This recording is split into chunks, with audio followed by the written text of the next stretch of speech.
Hey folks, Leave it here once again. Welcome back to another review. Hope you all. Hold on. Make sure the cameras. Can you guys see me? Okay. No, I don't sure. But guys. Hey guys, Leave it once again. Welcome back to another superhero review.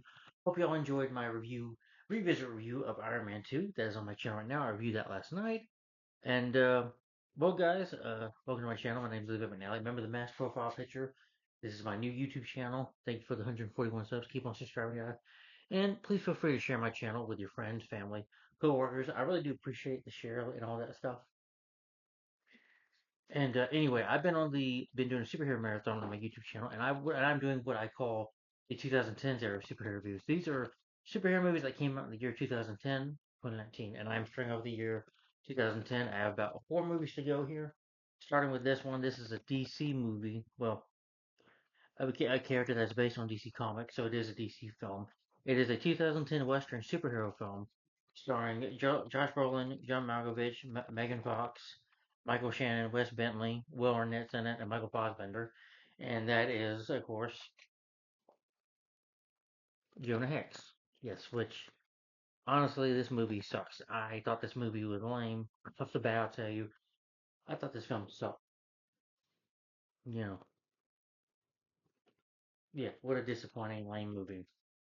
Honestly, I did not care for this film. But that's just me. But let me get into the reason why. Now, the character Jonah Hex. Now, the only thing I know about him is I remember him in Batman the animated series. I know he's got a scarred face, and he's like a hero in the Western. And he was introduced in Batman the animated series. I forget it was called Showdown. I think it was in Volume 3. Is when he was after Rachel's son, and that was pretty good. They did pretty good. I think he's in an episode of like DC Legends of Tomorrow as well. But they've this character. I don't know why they wanted to make a movie at him. Jonah Hex is not he's not a big character like Superman or Batman or even Wonder Woman or Green Lantern. You probably know those characters, but people probably don't know who Jonah Hex is. Jonah Hex is basically, and I guess you say this movie kind of came out at the time because you had, like I said, you had The Dark Knight that came out in 2008, a couple years earlier before this. You had The Dark Knight, which made billions of $1 billion at the box office. Uh, Iron Man, you had the Incredible Hulk. Those movies did well. It's a time where superhero movies were, making that good money at the box office and were huge hits. So I guess at the time they say, when you have superhero movies like The Dark Knight, which even though I think that's a very Dark Knight's better than this, at least that's got Heath Ledger in it. That's great. One great thing about it, and some decent action in it. Even though I hate the ending, and some of it can be boring, but it's not an awful movie. No, no, it's a well shot movie too. Beautiful cinematography in The Dark Knight as well.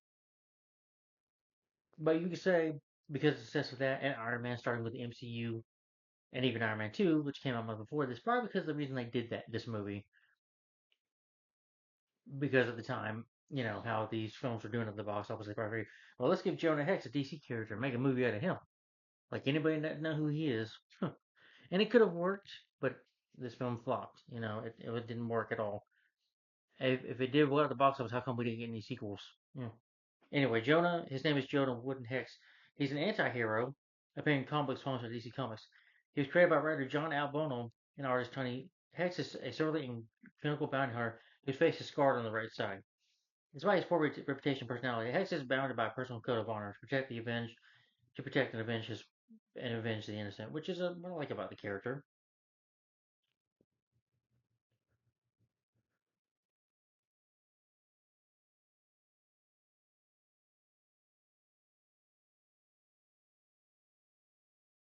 He first debuted in full page in the All-Star Western, which was published in November-December 1971, dated DC Comics. The same house as Batman. His first full story was published a few weeks later in Volume 2.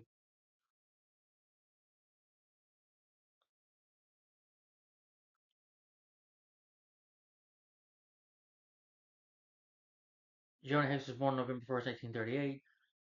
So his character was like the 1800s. Like you can say, we've had other characters in the 1800s, like the Lone Ranger, come out a couple years later, and like starring Johnny Depp, and that film sucked. Not Johnny Depp, but the rest of that movie was terrible. And you could say the Mask of Zorro movies with Antonio Banderas, those take place like I guess in the 1800s or 1700s, whatever. But still, the Mask of Zorro, I'm talking about the first Mask of Zorro movie, is a lot better than this. Number one, it's got a better story and it's more entertaining to watch, and it's got good action, especially the sword fights. The swashbuckling fights, sword fights are good in that movie. The sequel's meh, but I think the sequel has some decent fights in it, even though it's disappointing. The Legend of Zorro didn't piss me off as much as this did. He was a regular victim of physical abuse inflicted by his father, an alcoholic. In 1851, he sold his son to his slaves, local Apache tribe. They worked him constantly until he saved their chief from a Bimina. In gratitude, the chief took Jonah as his adopted son, but this angered his own son, shared Jonah's affections for a young girl named White Fawn. So he betrayed his adopted brother.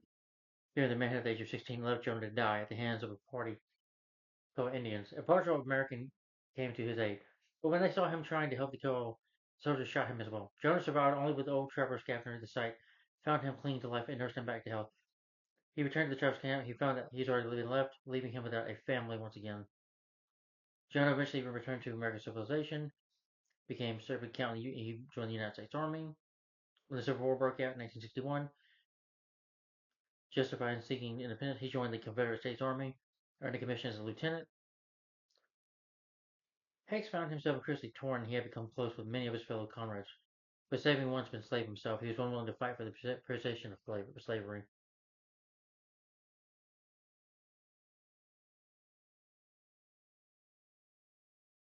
Yeah, I'm just reading it. I'm not going to read the whole thing here, but it reads about his past a little bit.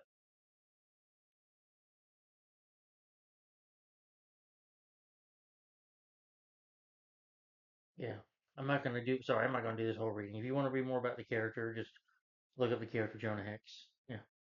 Or if you read the comics. He has no powers or supernatural powers. He does possess some abilities acquired through a combination of talent and training. Yeah, and what they do with him in here, yeah. So he doesn't have no powers. He plays no supernatural or superhuman powers. And they give him that in this movie, by the way. Yeah. They do touch upon him being in the military in this movie. But anyway, as I'm babbling on, let me get into the production of this movie. It's produced by Legendary Pictures, Andrew Larson's Mad Chance Productions.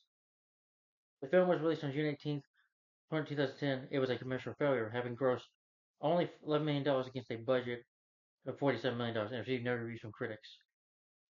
You have a picture of Josh Brolin and Megan Fox and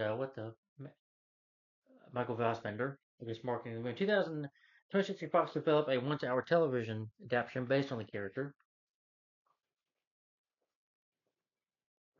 with the producer, with producers Evie Goldsman and Robert Seppa involved. So I didn't want to read about the whole Jonah Hess characters. There's a bit of reading to do. I don't have time to do it all day in this video, so I don't want to do that. But I'm just reading about the movie now.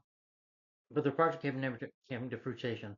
In July 2007, Warner Bros. Held the film rights to the character and sought to make a film, so I guess they've been wanting to make a movie since 2000. Goldsman paired with Andrew Leiser and his producers are Mark Neverland and Brian Taylor wrote the screenplay, which adapted information of the comic books that combined the Western genre with supernatural elements.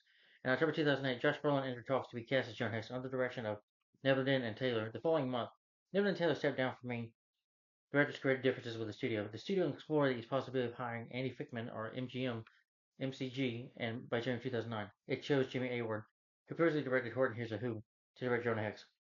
By the following February, Brolin was to star alongside John Malkovich, who was cast as the film's antagonist, Quentin Turnbull. Filming began in Louisiana in April 2009. Director Francis Lawrence was brought to supervise a number of reshoots. Brolin would later admit that he hated the experience making the film, stating Brolin admitted that he hated the experience of making the film, stating that at one point they had to reshoot 66 pages in 12 days, implying the filming schedule was hectic. He would go on to blame the film's failure on studio interference in the film's post-production, which I somewhat agree with that. So it seems like I can believe Josh Brolin had a hard time. It does feel like that in his performance too. Well, he's also called Hayward, and he also called Hayward an experienced and a bad choice of director. He doesn't necessarily blame it all at him because that was not my choice, but that was a bad my bad that wasn't my bad choice. His Megan Fox is also very critical of the movie, stating that she doesn't even want her kids to see it. Your kids don't need to see the movie anyway, Megan Fox. You suck. Hmm. It would be nice to make some things that they can see, yeah, because something like Jennifer's Body, I'm not going to let them see for a long time. Something like Jonah Hex, I'm not going to let them see ever. No one should ever see that movie. She's certain her feeling about it years after. She believes it was a decent movie. No, it's a shitty film. Well, I shouldn't have been nominated for an Oscar award. I'm definitely not bad in it. I'm definitely not bad in it. No, you were terrible in it, Megan Fox. You're terrible in every freaking movie you do. Hmm. You cannot act your way out of a paper bag. You were just a hot piece of ass just to look at. You're just eye candy. That's all you were. You couldn't act to save your damn life. I don't know. Anyway, for the cast, you have Josh Brolin as Jonah Hex, a disfigured bounty hunter who's the film's anti-heroic protagonist. He hated the script and forever changed his mind regarding to like its tongue in cheek, which you know. But Josh Brolin, you probably should know him from like The Goonies. He was in The Goonies. And speaking of No Country for Old Men, he was in that too. I've never seen that movie, but I'm sure that's a better movie than this. You know, he was in Milk, of course. He would go on to be in the MCU himself, Marvel Cinematic Universe, when this, he would go on to, of course, make, play Thanos. He did make a couple appearances, like I think at the end of the first Avengers movies, I believe. Well, he was in Men in Black 3 as the young Agent K. I'm just looking up, I'm sorry. Okay, no, I guess that was, okay, Guardians of the Galaxy, that was his first kind of appearance as Thanos. He's uncredited, but in Age of Ultron, he makes a cameo appearance. And then, of course, he was Infinity War and Endgame as Thanos. And he was great in that. And he was in Deadpool 2 as Cable. Say what you will, but Deadpool 2 is a much better movie, and that's a rated R movie, and that's a lot more entertaining to watch than this. Deadpool 2 is an awesome sequel, at least in my opinion. Yeah. John Malkovich is Quentin Turnbull. He's the main antagonist who murdered Jonah's Hex's family, and he disfigured him. John Malkovich, if you want to talk about villain roles, the only thing I can think of is he plays Cyrus the Virus in Con Air from 1997 with John Cusack and Nicholas Cage. I said put the bunny down. Now that was an awesome movie. He was better in that movie. And in Clint Eastwood, he was in 1993 action political thriller film In the Line of Fire. I don't know if that's my favorite Clint Eastwood movie, but probably is. But I'll say this: as a better movie with a better story. He's a better villain in that movie. You have a great actress in that too, Rena Russo, who's a better actress than Megan Fox, way better. Yeah, but he's been in a few other movies, but I can't think of any of the villain roles. But again, in the Line of Fire, Con Air, he was great in those movies. I'm sure he's done other villain roles as well, but I don't have time to really look that up. And Megan Fox is Lynn Black. Megan Fox, she's a gun wielding prostitute and Jonah Hex's love interest. Her real name is Tulia, whatever.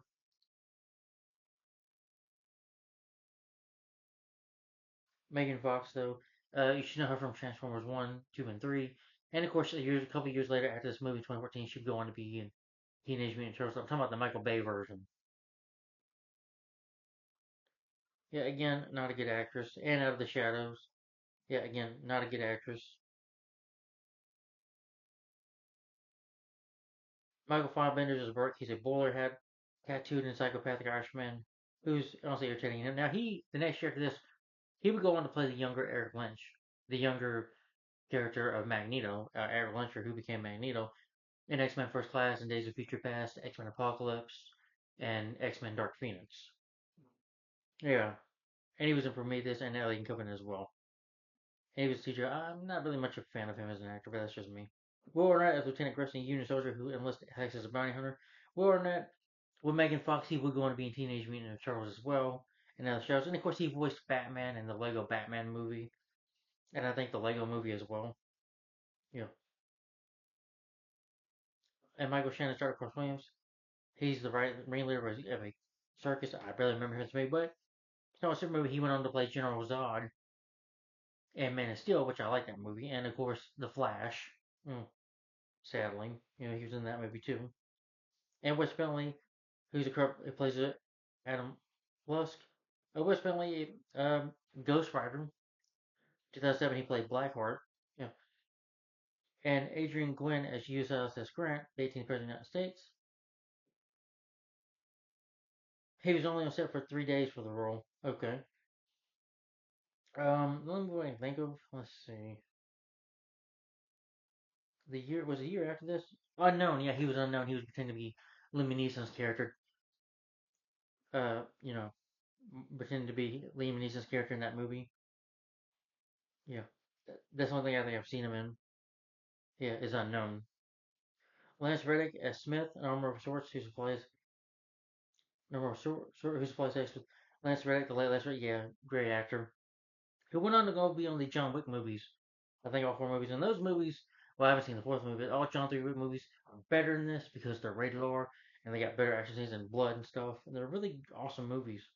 And good stories as well. You know, yeah.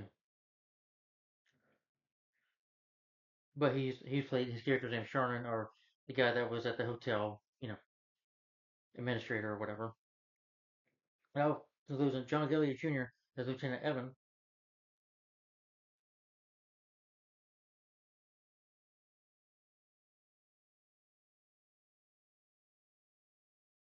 You have Tom Wopat as Colonel Tom Wopat. If y'all know who he is, if you've seen the TV show The Dukes of Hazzard, he played Luke Duke and in the TV movies as well with the Dukes of Hazzard reunion and Dukes of Hazzard Hazzard in Hollywood. And I think he also voiced Luke in they had like an animated cartoon or something show for Dukes of Hazzard.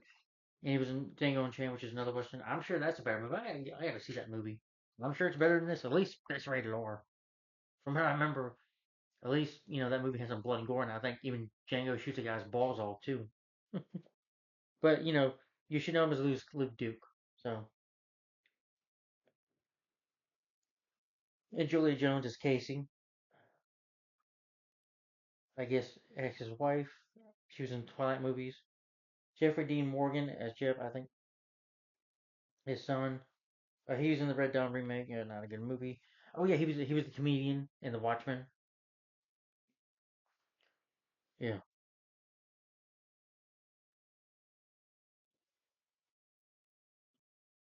he played Thomas Wayne in Batman vs Superman. Dawn of Justice. As I'm looking at his film credits, though, it doesn't say Jonah Hex. Well, he's kind of been only in the movie, but like for maybe 5 minutes at least, 5 seconds at least. You know, Maston guitarist Brent Hint also made a small cameo appearance. Thomas Jane petitioned the studio for the role by hiring a makeup artist to give him an appearance. Jonah Hex. Jada Stamp voice text in the 2000 anime short DC showcase Jonah Hex, which I've never seen. I guess I might have to check that out. Not saying he would have been better, but still, I'm glad Thomas Jane got involved. And Thomas Jane, of course, he did. He worked for Marvel. He was in The Punisher from 2004, which is a better movie than this. And the movie is directed by Jimmy Hayward. Let's see. He was a senior animator, I guess, on Toy Story. Yeah, and additional animator for A Bug's Life, Toy Story 2, Monsters Inc., Mike's New Car, Finding Nemo. So he's like an additional animator for some animated films. But as director, that he directed Horton Hears a Who, which I've never seen, but I'm sure that's a better movie. I gotta give that movie a check out. Freebirds, I seen that movie. I didn't care for Freebirds, but sadly, he hasn't directed a movie since 2013. I can see why. Freebirds. I thought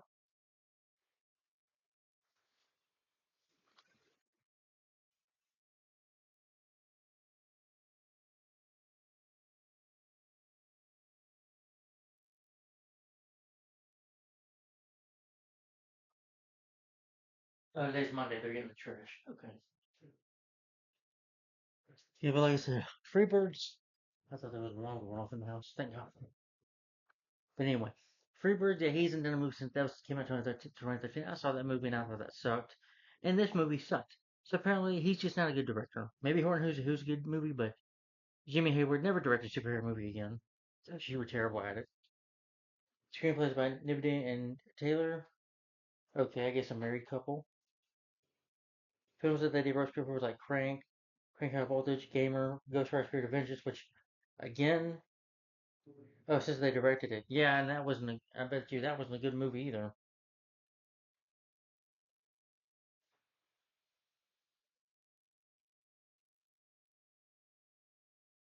Yeah, so you have two writers who can't write worth the crap. They've gone to direct Ghost Rider Spirit of Vengeance, and that's not a role like movie either. And the story is also by them and William Former. Based on Jonah Hex, created by Joan Ablin and Tony Singo. Produced by Alan Goldsman and Andrew Laser. Goldsman, he's produced some of the Batman movies, like Batman Forever and Batman and Robin, which honestly those are better movies than this. Yes, including Batman and Robin. But he's worked with basically worked with Joel Schumacher, like George Martin, like Not just on the Batman for Batman Robin, but The Client, Silent Fall, which he was a writer on. I've seen Silent Fall. Yeah, that was with the Travis and Lynn Hamilton, John Lithgow. That was a decent film. Yeah. Lost in Space, which I didn't care for. Yeah, The Dark Tower, which I heard sucked Transformers last night. That sucks. Yeah. Enter Laser. Well, he produced films like Assassins, that was with Sylvester Stallone and Antonio Banderas. There's a Richard Donner movie, 10 Things I Hate About You. Space Cowboys, Cats and Dogs. Death of Smoochie, Robin Williams movie. Get Smart. The movie based on the starring Anne Hathaway and Steve Carell, based on the TV series. And of course, the movie Cats and Dogs, the original killer, crappy sequel. American Sniper. I love that movie. Yeah. So he's produced some good movies. Sometimes about Michelle Asman. Yeah, he's done editing for films, cinematography for films like Transformers, G.I. Joe: The Rise of Cobra, this movie, the Red Dawn remake, yeah, and Home Sweet Home Alone. Oh yeah, the Six Home Alone, yeah, and Cheap Brother Dozen remake, whatever. Yeah, some of those movies he's done, some of them have decent cinematography in those. Edited by Finelli, Tom Lewis, music by Marco Pinto, mastering.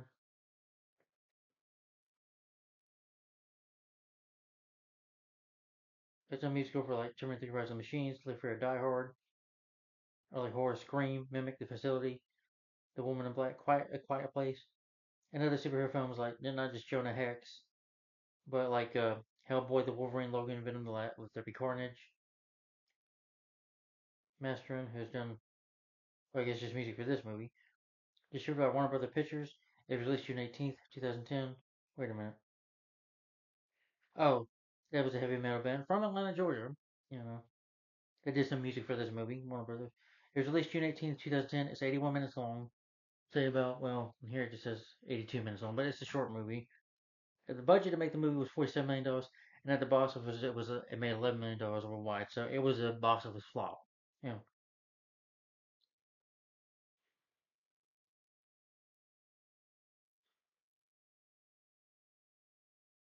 So I guess they had toys out for the movie. Yeah.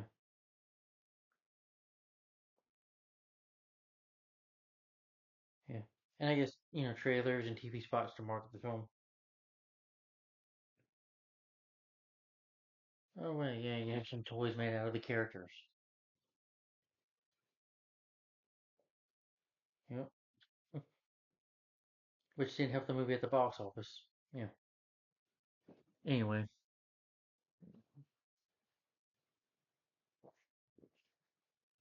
trash man, they're just getting trash outside. This day's Monday. Do that every Monday. Except Labor Day, probably. But anyway, the plot of Jonah Hex is that the story of the movie, like I said, it's 1 hour and 21 minutes long, so it is a very short movie.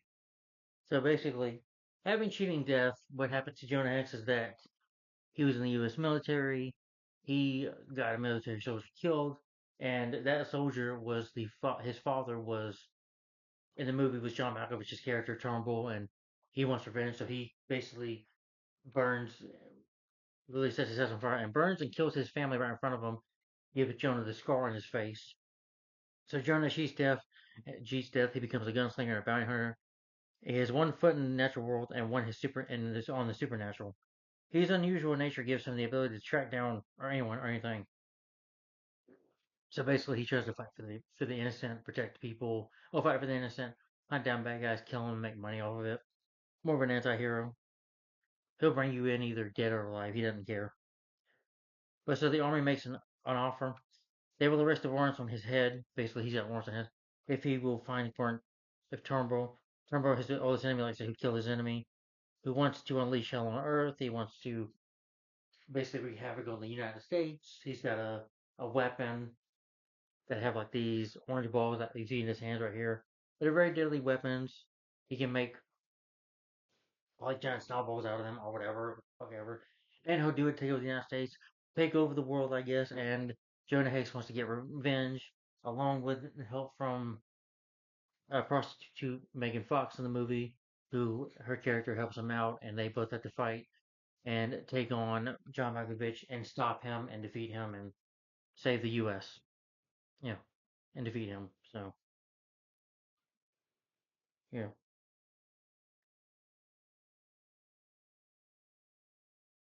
and that's the plot for the movie for you.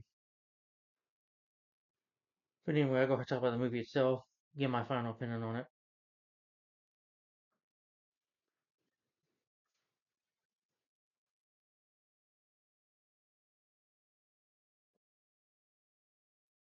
Mm, mm. But anyway,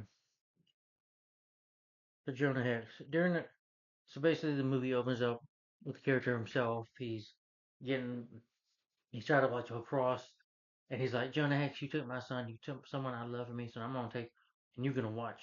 And Michael Fassbender is like the sidekick. He's got the Irish. He's very annoying. He's got an irritating voice. They kill his family. They burn his face. I will admit though, the animation opening sequences is very nice. I mean, Super did it better though. Super had good animation in it as well. And that film was a short budget movie. This was $47 million to get made. Super was only $2.5 million wide, and that at least somewhat made more money than this. At least deserved it because Super was rated R. The Crimson Bullets and people with a wrench. Yeah, and it's blood and gore in it. Yeah, and they don't shy away from that. This movie does shy away from that. Like Jonah Hex, he's an anti-hero. You should have made this film rated R. You know. And you have Jonah Hex. He served as in the Confederate cavalryman. His commanding officer was Quentin Turnbull, John Malkovich. He's obsessed with the fall of the Union. He's basically wants him to order him to burn down hospital. Hex refuses, and he's forced to kill Turbin's son Jeb Burke. That's who. They tie up Hex, they burn his face. He gets later found by Indians. Like in the comics, that something had to do with the character, but that's just briefly in here. It's just like imaginary and animation. You basically don't see him, you don't see much of Jonah's past in here. You didn't really need to. You could hint at it, but this movie tries to rush with the story. So anyway, yeah, he becomes that way. He gets the Scarface comes back. Also, it's not even in the comics. I'm not even sure if it's in the comics. Maybe it is. Maybe the character has dealt with something supernatural, but him having the ability to talk to the dead, that didn't make no sense. That was pretty stupid, in my opinion. That made no sense whatsoever. That completely felt like they just that the writers just forced that in.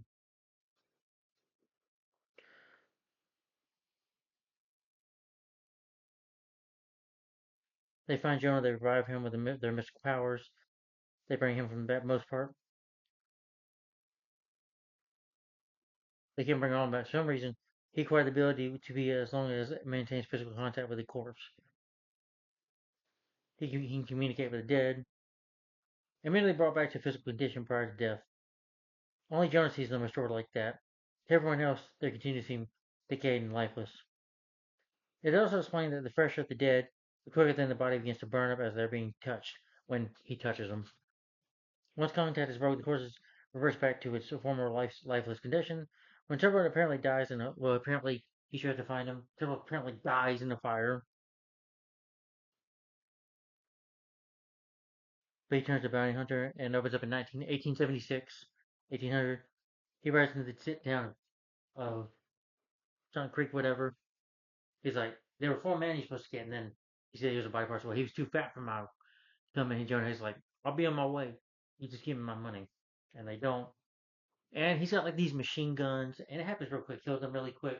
One guy's in the bell tower trying to like snipe at him, shoot him. Jonah shoots the bell. The guy's like, and then he shoots the guy dead. It all happens really quick. And then he gives this guy a sheriff badge who is probably mentally challenged. I hate to say that in such a bad way. He's like, you're the new town. Congratulations. Yeah, yeah. And he gets his money. He just rides off, and you see a train riding by.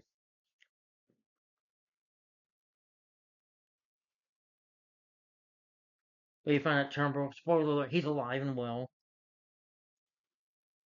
He orchestrates the hijacking of this train. Like he's hijacked. He's like, Mommy, what are those men doing? Hide. And they separate the train.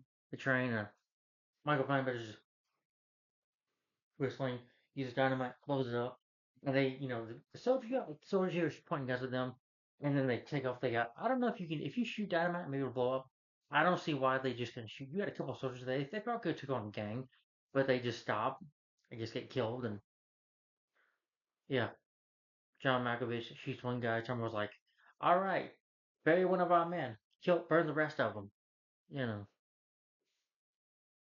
because it's his classified weapon he needs, and he's got Wes Bentley who's helping him out. Wes Bentley's not providing with everything, so he basically threatens him. Like it's Bentley's this politician that agrees what he's doing for his own needs or whatever. I don't know. I don't care. Isn't the or you saw this is correct? The 18th president of the United States decides he's got to do something about it. That he's a threat. They can't stop him. So they want to bring Jonah Hex in. That Hex is the only one that can stop him. He's playing a terrorist trap for July 4th.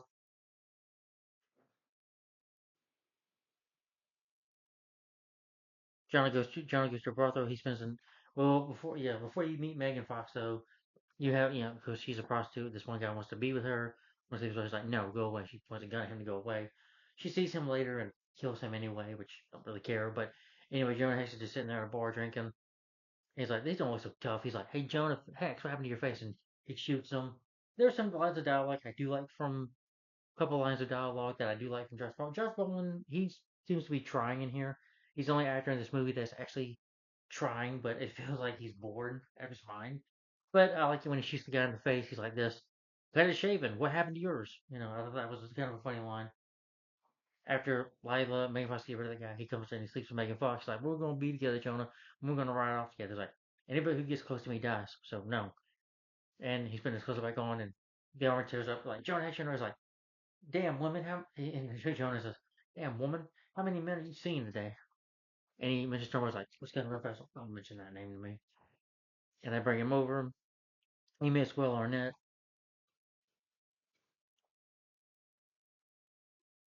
They burst in telling Jonah that Trump was alive. Tell him what he's planning to attack that they need him to stop him. Was like, we need Trump dead. It's like, that's all you had to say. And they want to show him like, they show him like the future of a guy fixing electric pole. Like for the future wise, gets shocked. And he's like, Jonah makes a joke, says, sarcastically says, well, the future looks bright.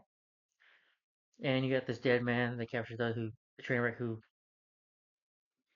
Bilbo was headed northwest, but he dies. So Jonah, who again the writers put in that he has the ability to talk to death, so he touches him. He's like, "Where's Turnbull? Tell me where he's at. I can make the pain go away. All I gotta do is tell me what I need to know." He tells him that the one who recruited him was ex-Colonel Slocum, who was actually played by Tom Moffat, Luke Duke himself. He's running an illegal death match in South Carolina. Like I said, Turnbull's getting help of this crooked politician named Alden Lusk, played by Wes Bentley, again, who likes it, who played Blackheart and Ghost Rider, the first Ghost Rider movie with Nicolas Cage.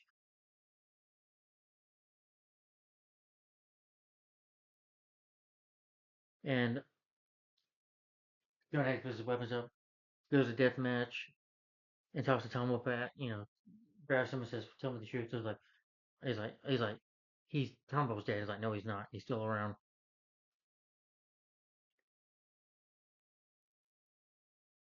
He's like, well, you killed his son. Tombo's like, you both deserve to be dead. Go to hell, Jonah. Jonah's like, that's a good idea. And he throws him into the pit with the guy who call like the Viper, and he off screen kills Tom Wopat. Place blows up there. These guys are about to kill the dog, and Jonah saves the dog, which I like the dog. But again, this dog follows him, and that kind of reminds me of the devil from the Phantom movie, Billy Zane. I'm like, yeah, because the Phantom had a dog in the Jonah. Now Jonah Hex has a dog too. You know, yeah. So, I would say Josh Brolin. He has a dark Southern kind of voice, but Jonah Hex kind of like almost imitating Batman nearly.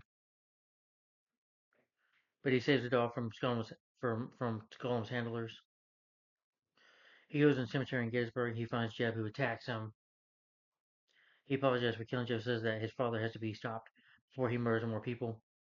Jeb knows that his father is at a fort resurrection and then returns to the afterlife. He's like, And Jeb, before he dies, puts him back in the groove. He's like, Jonah, they talk about you down here. They got plans for you. Stay alive as you can. And then he does and stop his dad. He's like, you're gonna have company soon. Hex enters the fort. He sees the plans for the super weapon. And Trumbo tells Burke that the weapon was designed by Ellie.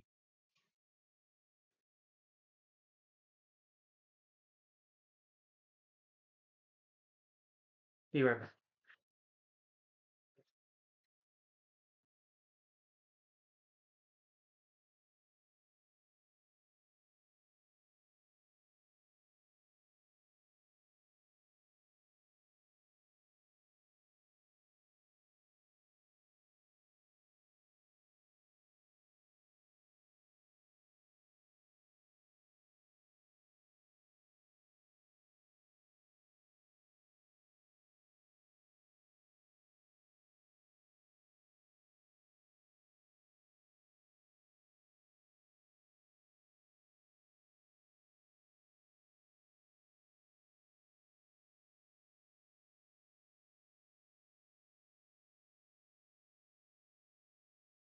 I had to go get some milk outside real quick.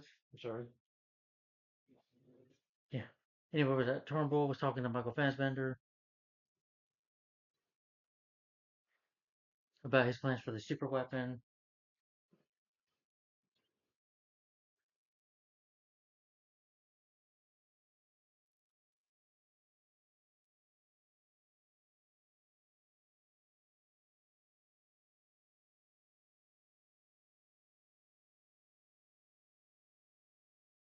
They were in from the U.S. military, like I said, they refrained from building it after it destroyed the power. Jonah gets these guns. They probably show it in the poster for the movie, but he's got this cool kind of machine. These two pistol guns that, like, when he fires it, it's like shooting fireworks. As Jonah Hex doesn't see what he's planning, Jonah Hex running him. He sees John Batman turns around, smiles at him, he's like, "Kill him!" And his men start shooting him. He starts shooting them. And again, they should have made this film rated R. It's the action scenes and the editing in this film are terrible. You know, in my opinion, the action scenes are lame because they should have been R rated. Should have been more blood and gore. You know, at least you know what. Year before this, we got Watchmen, which was blood and gore. They didn't hide from that, but this movie shies away from it. I don't know why. I guess they figured, well, let's just make it PG-13, so that PG-13 it'll probably make billions of dollars at the box office. That's probably what they were thinking at the time. Uh, Jonah Rush, he kills several of his men. He receives a near fatal wound from Burke. He fights Burke, and Jonah gets his ass handed to him. He gets shot. You know, he like shoots him in the shoulder. He gets knocked out. He escapes with his horse. Passes out. He has like a flashback or memory of being in the afterlife and fighting with John Malkovich, which completely makes no sense. And he's about to die, but he gets saved from the Indians again. And he's got like a crow coming out of his mouth. Crow coming out. I'm like, is this the crow now? And you got a crow at the grave. I'm like, is this the crow? Brandon Lee? Or any of the sequels? I mean, yeah, The Crow was a regular movie, comic book regular film, and that worked. That was a well shot movie that had awesome action scenes. You know, yeah, it was more bloodier than this. I bet it was. I know for certain The Crow was because I watched that last year, and that was a better film to watch. Better movie, you know. But people they gave a crap, you know. Yeah, you say this has studio interference, but it's not just that. You had terrible directing and writing as well. Yeah. But anyway, since I'm just freaking rambling on, where was I at before I forget?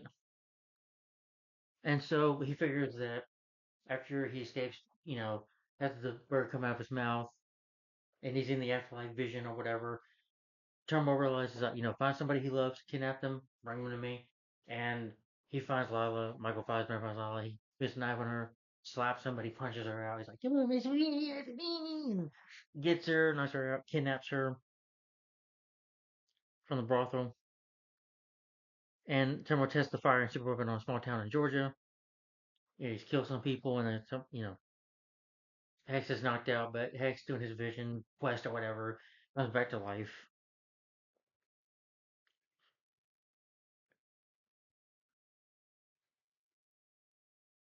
Yeah, just like they rip off the Crow and the Phantom a little bit in this movie.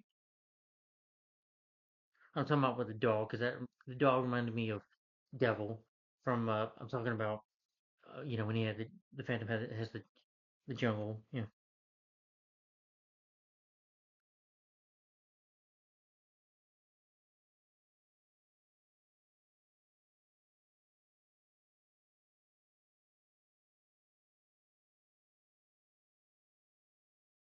So Lieutenant Grass, played by our, I guess you know, Lauren, that gets killed. He uses a super weapon, his orange balls, to make them weapons and starts firing at the U.S. Capitol. Uh, Jonah tries to stop him. He gets magnified. Like, you better stop, and they knock him out. They tie him up. He's like, you distract some men, but she breaks out and they attack some guys. He fights with Michael Fassbender, knocks Michael Fassbender out. Who's the one who killed who burned his family alive. They get into a lame fight, but Jonah, I guess you say he gets cut from the side of the wheel of the boat or whatever, the end of the boat, sharp or whatever. It's just PG-13 done away, and then he's like, "That's my fault. That's for my this is for my son." Then grabs him from the dead and then punches him, lights out. Then after he gets captured,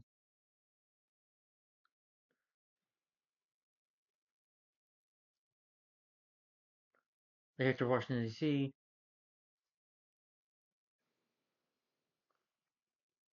Cover gains the upper hand, though he attacks Jonah. He's about to shoot Jonah in the afterlife. They have this fight, and it's a lame fight. He's just hitting Jonah around. Even the end battle was lame. He takes him out pretty easily.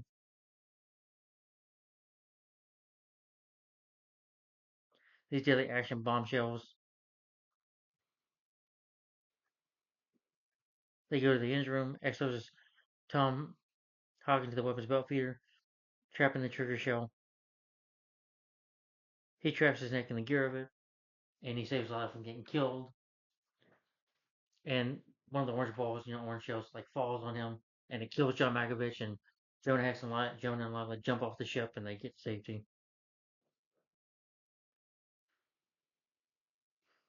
The president grants Jonah, rewards Jonah with a large sum of money, and offers him a pardon. He's doing his job as the sheriff in the United States, but Jonah declines. But he's like, "If you need me, you know where to find me."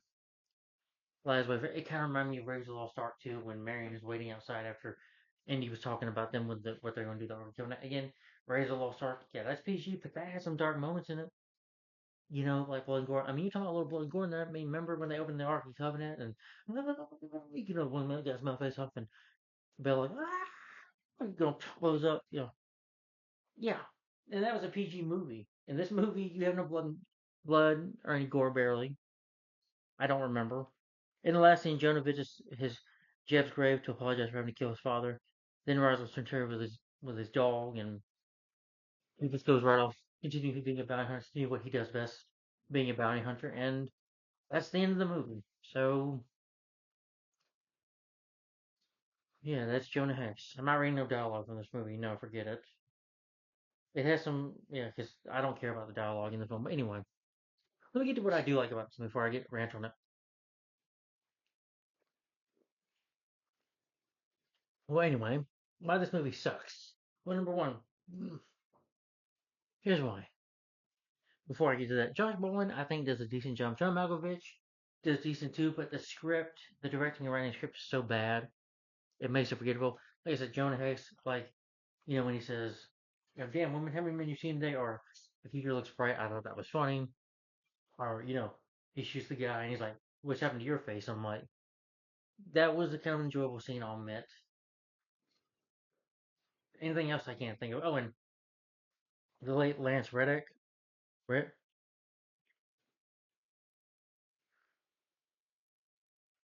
can't find his name, sorry.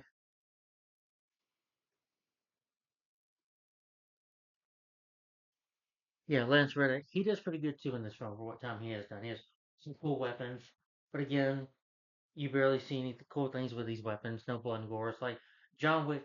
is all three John Wick movies are much badass. Yeah, they have more bowling more than the biggest problem with this movie is the story. Okay, first of all, let me get into the story. I don't need a backstory for Jonah Hex that he had a family and that John Malkovich burned his face. You didn't need that. I'd rather go off with the Indian stuff, a little bit of his past there, and him being in the military. You could have focused more on the military stuff. Just give me a little background history of his story, show some more blood and gore. You know, you could have done so much more with that. But this film is only 82 minutes long, 1 hour and 21 minutes long. It is rushed. The story completely feels rushed. So he gets burned his face right away. His family gets killed. All we know that he's in the military. He narrates the story. Everything happens like really fast in this movie.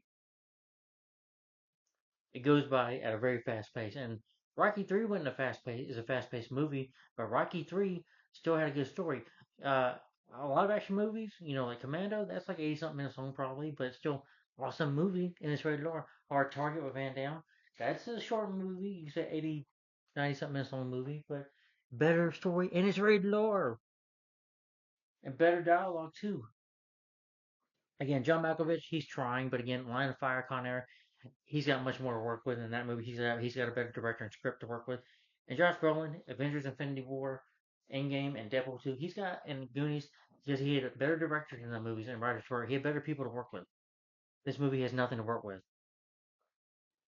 Yeah, they're the only Josh Brolin and John Malkovich. The only things that I kind of liked about the movie, they're trying, but it does seem like they're bored out of their minds. Like this film is boring. The story is boring. It makes no sense. Oh, he can touch people, bring them back from the dead. That wasn't in the comic when I was reading about that. Maybe it was. I don't know. I've never read the Jonah Hex comics. I don't care to read the damn comics. I don't remember it being Batman the Animated Series, the episode Showdown, and Volume 3 of Batman the Animated Series. Like I said, the episode I think was called Showdown. They didn't do that in that. It was just Jonah Hex going after Ray Charles Lewis on and kicking some ass, and that was it. That's all you need. You don't need a crow coming out of his mouth like they do. You don't need that supernatural stuff in there. I mean, Jonah Hex can't. I think he has dealt with supernatural stuff before. Okay, fine. But him waking up the dead, or it would touch a corpse and talk to the corpse and all that. That wasn't interesting. That was stupid. The writers did a crappy job doing that. Yeah, yeah. And Michael Fassbender is terrible. He's awful.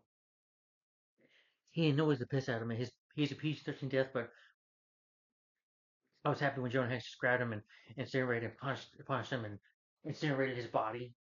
Turned his ass into ash. That was cool for a moment. Yeah. But then John Malkovich tries, but his whole plan to take the U.S. over, and it's just very cliche. It's like, okay, I've seen this before. Typical villain wants world domination, and the good guy's got to stop him. And he wants revenge. I'm like, come on, we've had revenge stories before. Thinking of Conan the Barbarian right now with Arnold. Yeah, that's a better movie, and that's rated R. That was a revenge story. But here they try that, and it fails miserably on its ass. The action scenes, yeah, the action scenes suck. They're boring. The quick editing shots, there's a shaky cam in there a little bit. It's very fast, like I'm doing this, very fast shotly. With the camera, it feels like quick edits. And it's like this film didn't need to be PG-13. It should have been rated R. Oh, and Megan Fox is terrible. Okay, I'll admit maybe she looks good, but you know what? No, I've seen better actresses that look better. Who knows who she does sleep around with for in real life? Probably. I don't freaking know. I don't freaking care. But she cannot act. She's just in the movie because she's hot. Just because she's eye candy. She's only in the movie because she's eye candy. That's the only reason. She's like, it's a decent movie now. No, you did a terrible job. You were terrible in it. Mm.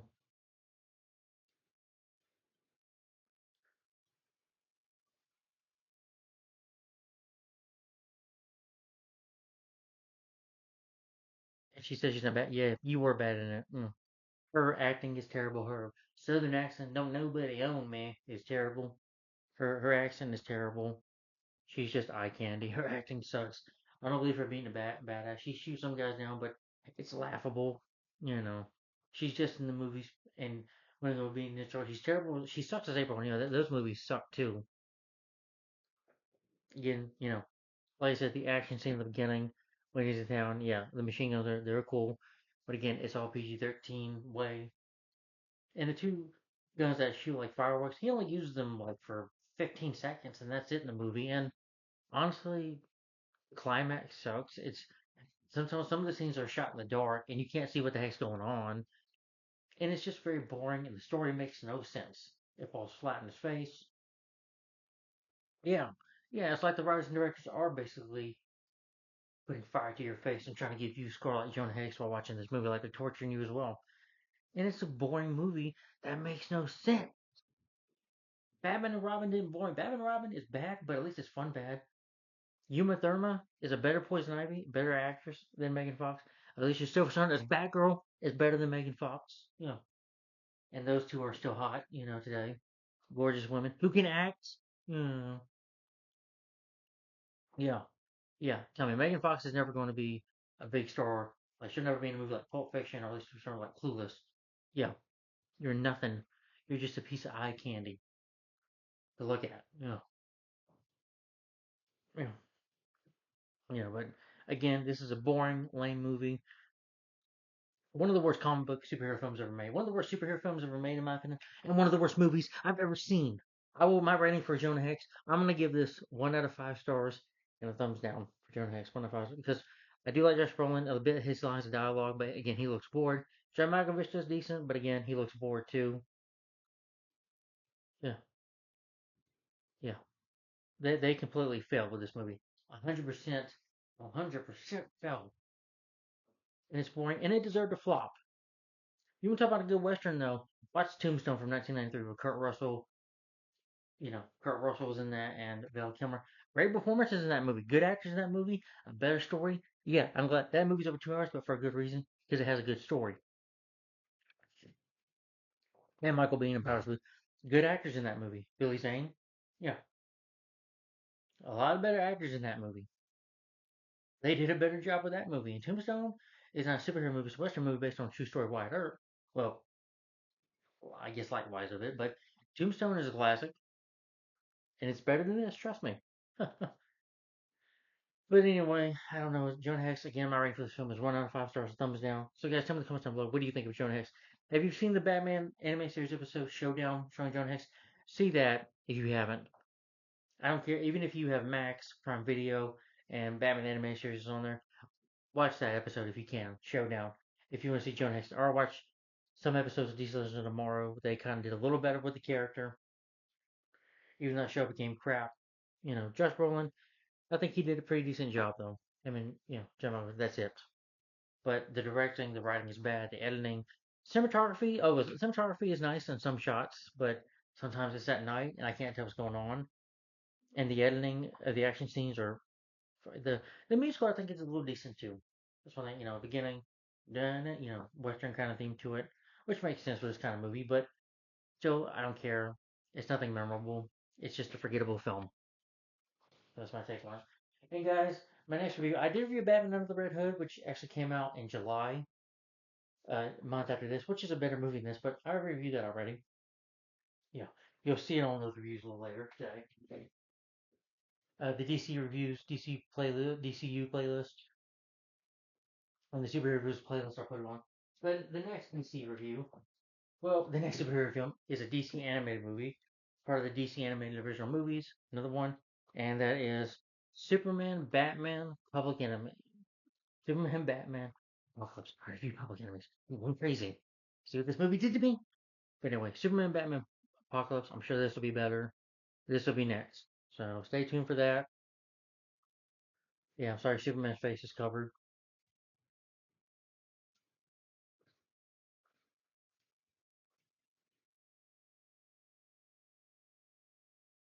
Oh, I got him off. Yeah, there's Superman. Yep, there's Superman, Batman, Apocalypse. I remember liking this movie. Not as much as I did Public Enemies, but I'm sure it's better than Jonah Hex here. So, but anyway, guys, so stay tuned for my next review. That will be Superman, Batman, Apocalypse. So, yeah, this will be the next superhero review. Animated. It's animated, and it's a DC animated original movie. You original animated movie. So, stay tuned for this. I'm sure this will be a lot better. Because again, at the time, DC with the live action movies like this flopped and sucked. But this, and Marvel was still doing better by the way, Iron Man 2. Say what you will, but at least Iron Man 2 made money. And Superman Batman Apocalypse, I'm sure is a lot better. So a time where DC at this time were still doing, at this time in 2010, or they were still doing well with their animated movies. You know. But anyway, again, my rating again for Jonah Hex is 1 out of 5 stars. And a thumbs down. Tell me in the comments down below, guys, what you think of this movie in the comments down below. And do you like it? Do you hate it? And stay tuned for my next review, superhero review, that is Superman Batman Apocalypse. So stay tuned for this next. Yeah, because this came out, let's see, Under the Batman Under the Red Hood. Jonah Hex was June, Under the Red Hood was July, and this was September. And then I got two more 2010 movies that came out in November. And two movies I've actually never seen before. So, but I've seen this, but Superman Batman Apocalypse, this is next, so stay tuned for that. Thanks for watching, guys. Like, comment, subscribe. I'll see you later. Thanks for watching. Bye bye.